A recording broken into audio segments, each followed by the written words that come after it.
코로나19 확산세를 누르기 위해 사회적 거리두기 단계가 상향되면서 지역 경제에 미치는 영향에 대한 우려도 커지고 있습니다.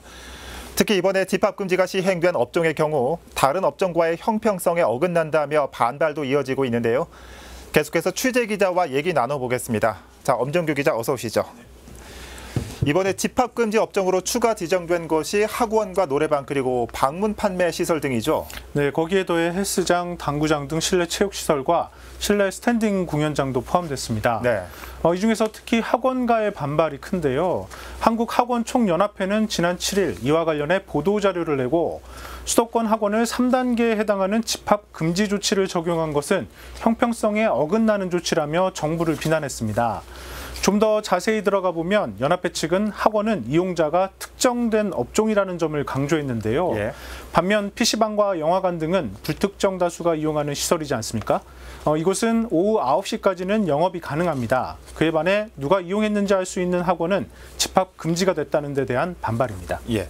특정이라는 단어를 사용한 거 보면은 이 학원이라는 곳은 등록한 학생들만 이용하는 곳이고 그렇기 때문에 만에 하나 이 코로나에 확진됐을 경우에도 이 역학조사가 더 정확하게 이루어질 수 있다 이런 뜻입니까? 예, 맞습니다. 정부는 학원에 대해 집합금지 조치를 한 것에 대해 예.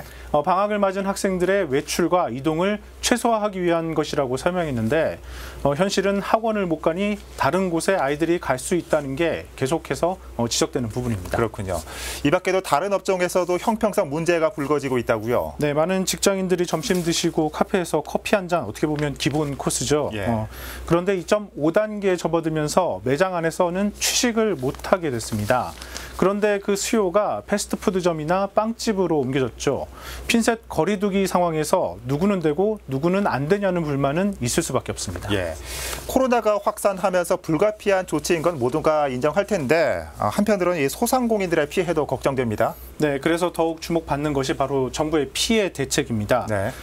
지난 2일 기획재정부가 예산 확정과 관련한 보도자료를 냈을 때 가장 먼저 강조한 것이 3차 확산에 따른 맞춤형 피해 지원입니다. 여기에 3조 원이 배정됐는데 향후 코로나 전개 양상 등을 감안해 지원 대상, 규모, 방식 등을 구체적으로 만들어서 추진 계획을 마련하겠다고 밝혔습니다.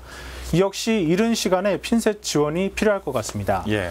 정부가 수도권 2.5단계 상향을 발표하면서 지금이 백신이 상용화되기 전 마지막 고비라며 국민들에게 철저한 방역수칙 준수를 당부했는데요.